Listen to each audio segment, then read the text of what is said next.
Mr. Abhishek Mannu Sanghvi is joining us on the broadcast. Mr. Singhvi, thank you very much. You need no introduction to viewers of Mirror Now.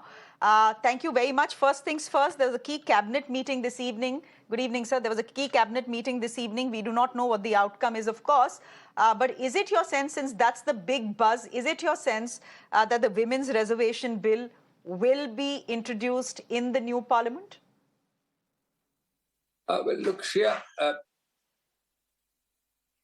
very few would be happier than me or my party if it was. But that's not the point.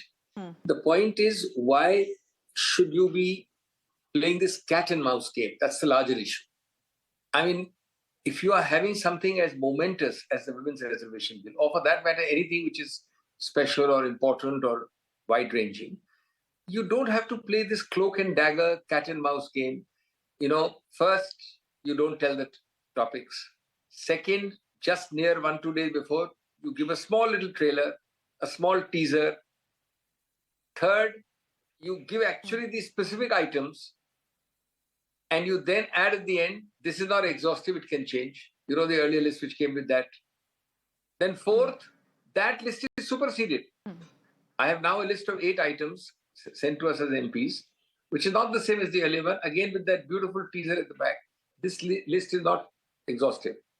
Now, the point of this is that you want to keep people in suspense. You want to play around. You want to make sure they're not prepared. You want to take people off the cuff.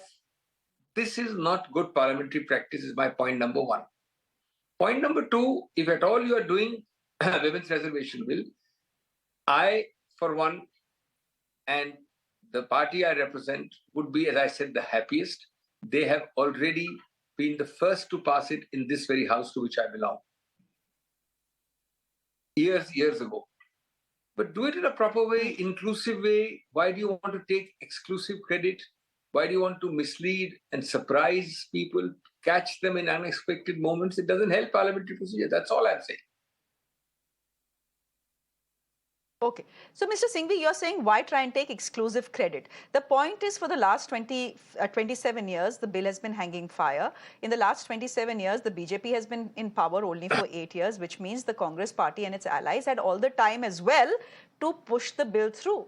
The fact is that you couldn't, and possibly if the bill is tabled in the new house, it could be passed, because the opposition, for a change, there is consensus on the issue. So why would the government not take credit for it? Because, one, you cannot overlook and forget the fact that we thought of the idea. Two, we implemented the idea. It's not a small thing that you pass it fully through the Rajya Sabha, which we did. Three, if you think this government can take credit, why did they wait for the 9th year in a special session? Four, you have had 2 weeks in which this session was announced by no less than the Honorable Prime Minister and the Minister of Parliamentary Affairs. 3 weeks, actually, if I remember right. In those 2.5, 3 weeks, you have actually got a written list twice over. The first list had 4 bills. Now it has some 8 bills. Is it mentioned anywhere? 5, if it's such an important thing, you should have actually brought it in your first, second, third, fourth, fifth year. And now when you're doing it on a cloak and dagger manner. So actually, if you add up all this, I think this is something which possibly 80% of the House is for.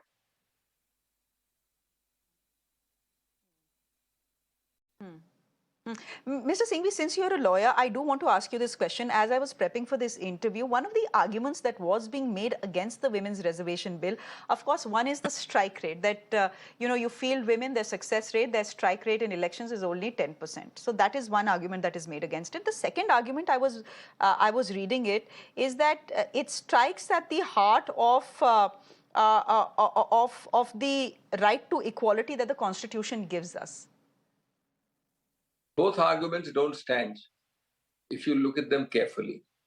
They don't really stand at all. One, equality. Shreya, you know how much reservation we have if you exclude the de facto reservation? Formally, by law, you have 50% reservation allowed.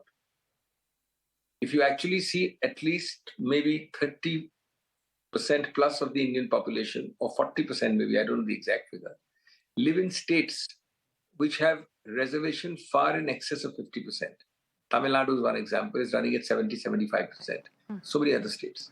Now, equality simply means at the worst, I'm now not arguing, I'm saying at the worst against the point which I'm projecting, against the point. Equality means don't exceed 50%. What are these bills doing? The Women Reservation Bill. It is not exceeding 50% anywhere for women. So equality principle will not be violated. Let us pass it and then let us see which court will strike it down. The population of women is roughly 50%. I know it's not 50, I'm just saying roughly 50%. The bill, whether it has 33%, 44% or 50%, how can it violate equality? Number two, equally fallacious is this argument about the strike rate. It's actually a bootstraps argument. You have never given women the chance. You have kept them behind. You have tried to, grudgingly give them small number of seats. And then you say that because they are toddlers, they've not started running or they are poor runners. So it becomes a circular argument. The reservation is to make sure that they strengthen their toddling years. And within a few years, you'll find the strike rate will increase. Take the best example, Shreya. You know how much reservation is there in panchayats? Today, there are lakhs, people say exceeding millions, in fact, of women at different parts of the panchayat. More often than not, you go and deal in a panchayat, the opposite side of the table sitting to you will be a woman.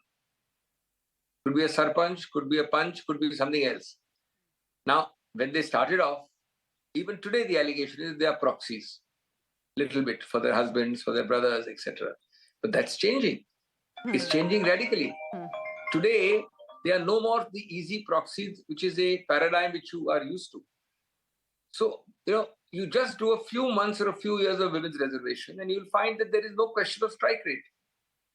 If you have a reserved seat for women, where is the question of a strike rate? What is the relevance? It is only to encourage parties to start giving seats for women. Fair point. We spoke about the principle of equality, and since the Women's Reservation Bill, if and when introduced, will be affirmative action at its best, is there then a case made for a quota within a quota? Because there are many parties from within the India Alliance that are talking about a SC/ST quota within this 33%. Let's get first one thing clear. At the moment, as envisaged, there is no clash of quotas because we are not talking of the normal employment reservation or education reservation, which is the normal thing where you have 20%, 18% SC/ST, and then you have OBCs and all that. This is a separate reservation for legislatures. It's nothing to do with, and you can decide you stop at Parliament, or you stop in the assemblies, or you take it further down. Number two, eventually, you can start. Let's start with women first. I don't think it's relevant at the moment to say that you have a women's reservation and at the same time start biting off more than you can chew and say, okay, within women's reservation, you must have X% SC/ST women and Y% OBC women. I am not against that. I am not suggesting that it can't happen at some point of time. But let us not allow the perfect to be the enemy of the good. Let us not burden it with technicalities and controversies to an extent where the basic idea will get lost. Once you have reservations in operational reality, let's say for one term, then you will be able to, do the experimentation, start with SC/ST women or OBC women or whatever you want to do.